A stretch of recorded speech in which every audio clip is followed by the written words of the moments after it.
साथ व्यवहार करने लग गए। थोड़े दिन हम भी भूल गए, क्योंकि हम आप पे भरोसा करके आंख बंद करके चल रहे थे कि हमारे नेताजी तो देश को सही दिशा में लेके जा रहे होंगे। लेकिन जब गड्ढे मिलने लग गए, जब हमारे पैर गड्ढे में जाने लग गए, तो हमको अनुभव हो गया कि हमको नहीं ले जाया जा रहा है। और जब समाचार पत्रों में वो समाचार छपने लग गए कि भारत गौ मांस के निर्यात में अब दूसरे पायदान पर आ गया, तीसरे पायदान पर आ गया, अब पहले पायदान पर जाने वाला है, तो हमारे कान खड़े हो गए। हमको पता चल गया कि हमारा देश हमारे रास्ते पर नहीं, ये तो विदेश के रास्ते पे चला जा रहा है। जो ब्राजील आज विश्व में गौ मांस के निर्यात पे नंबर 1 है, अगर उसी मामले में हम उससे होड़ लगाते हैं तो ब्राजील में और भारत में क्या अंतर रह जाएगा? क्या ब्राजील और भारत में कोई अंतर नहीं है? क्या ब्राजील की संस्कृति और भारत की संस्कृति एक जैसी है? क्या ब्राजील का धर्म और भारत का धर्म एक जैसा है? और क्या हम ब्राजील के धर्म को, ब्राजील की संस्कृति को अपनाने के लिए तैयार हैं? बोलो। अगर नहीं तैयार हैं तो फिर भारत को भारत रहने देने की जरूरत है। और भारत में गौ माता का स्थान सदा से सर्वोच्च रहा है। हमारे वेदों ने गाय की महिमा बताई, कहा कि गाय अवध्या है, अग्न्या है, उसको नहीं मारा जा सकता। साफ निर्देश किया, मनागा मदितिम मदिष्ट, ये अदिति है, खंडनीय नहीं है, इसको नहीं मारा जा सकता। अनेक आख्यान दिखाए, पुराणों में उपाख्यान दिखाए, इतिहास में दर्ज हुआ, और आपके आजाद भारत के संविधान में भी दर्ज हुआ कि गाय का संवर्धन भारत में किया जाएगा। आप कहते हैं कि आपके संविधान ने आपके हाथ बांधे हैं। हमने संविधान का भी अध्ययन किया। हम चाहेंगे कि भारत का राज्य चिन्ह आपको दिखाया जाए। ये देखिए, ध्यान से देख लीजिए, ये हमारे हाथ में एक स्तंभ है जिसको अशोक स्तंभ कहा गया। सारनाथ की खुदाई में ये मिला था। इसके ऊपर ये जो इतना भाग है हमारे पकड़ने के ऊपर का, इसी को भारत का राज्य चिन्ह स्वीकार किया गया है। इसमें 4 शेर एक दूसरे की पीठ सटा करके बैठे हुए हैं।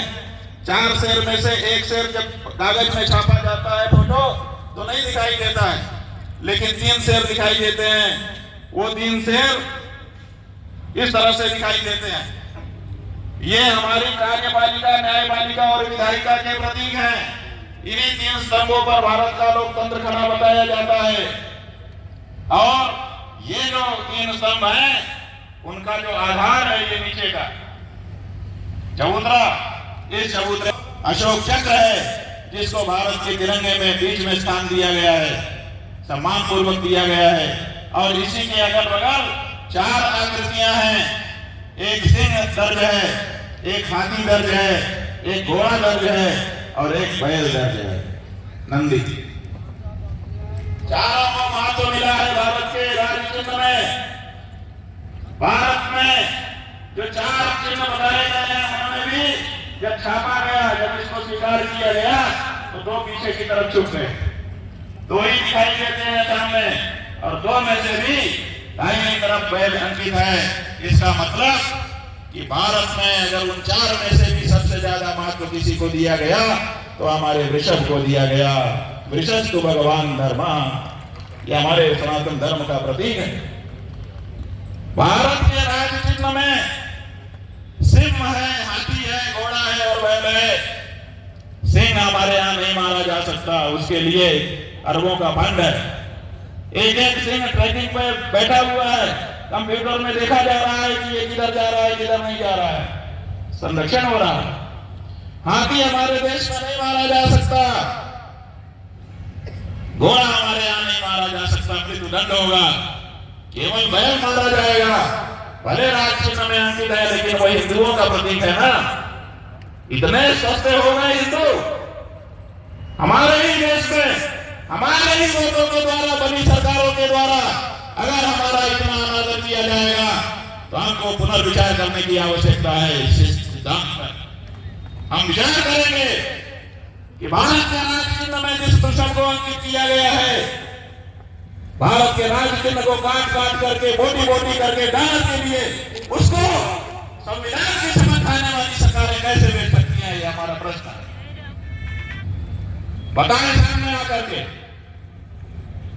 और अगर नहीं तो हमको अनुमति दें कि हम इस भारत के राज्य चिन्ह में से अपने बैल को काट करके निकाल लें और बैल निकला हुआ जितना भाग है उसको राज्य चिन्हांकित करें।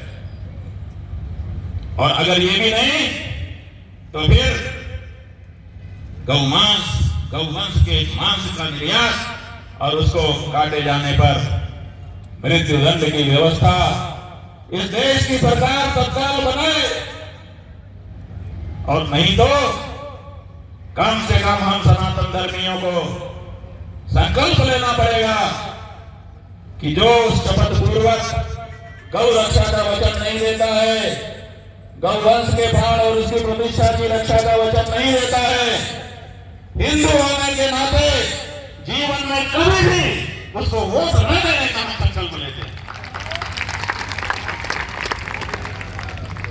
बंधुओं, आपका धर्मशास्त्र कहता है, आपके भारत का पीनल कोड कहता है, अपराधी संहिता कहती है कि जो व्यक्ति अपराध में सहभागी होता है वो भी अपराधी होता है।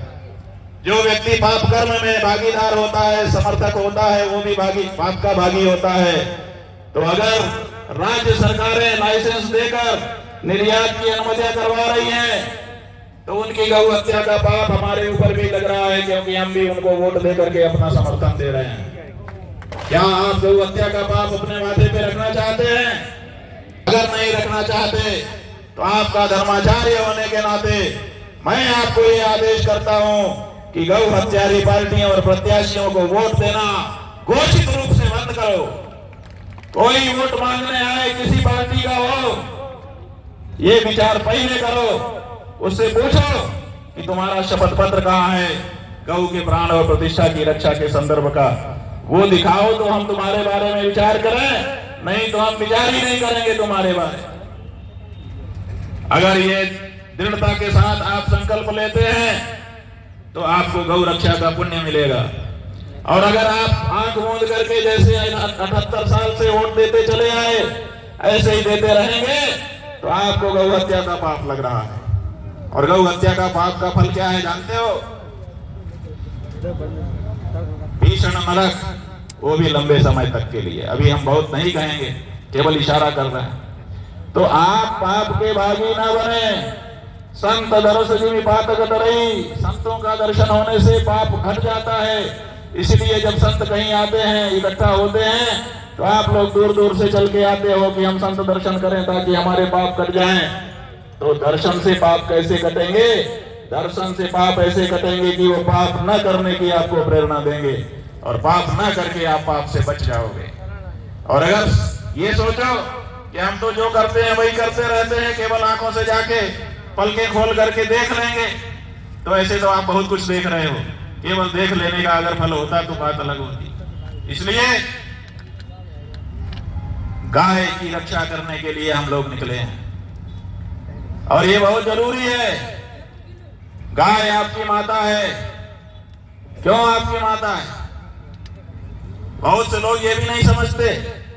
वो कहते हैं ये कैसे माता हो सकती है, ये तो 4 पैर वाली है और हम तो 2 पैर वाले हैं, इसका और हमारा क्या लेना देना है? बंधुओं, गाय ने हमको पैदा नहीं किया। अगर पैदा करती तो हमारे 4 पैर होते, जरूर होते। उसने हमको पैदा नहीं किया, इसलिए हमारी जननी नहीं है वो।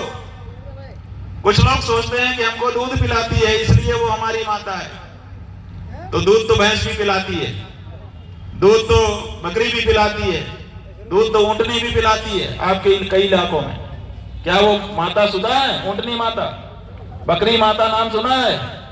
भैंस माता नाम सुना है? नहीं सुना, क्योंकि वो दूध पिला देने मात्र से माता नहीं हो जाती।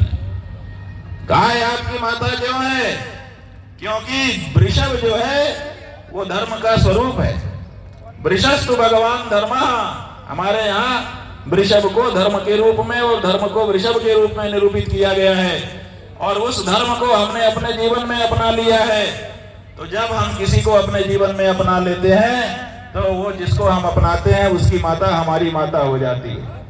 जब अपने यहाँ वर कन्या का विवाह होता है तो जब तक विवाह नहीं होता तब तक दोनों की माता अलग होती है, और जैसे ही विवाह हुआ तो पति की माता पत्नी की माता हो जाती है और पत्नी की माता पति की माता हो जाती है। हो जाती है कि नहीं, बोलो? हो जाती है। तो हम मित्रता किसी के साथ कर लेते हैं तो मित्र की माता हमारी माता हो जाती है। इसलिए हमने सनातन धर्म को अपने जीवन में अपनाया। इसलिए सनातन धर्म की जो माता है गाय, वो हमारी भी माता हो गई। इसीलिए गाय हमारी माता है। और हमारा नाता क्या है उससे?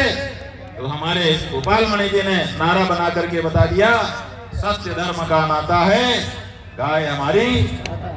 हमारा गाय के साथ सत्य धर्म का, सनातन धर्म का नाता है।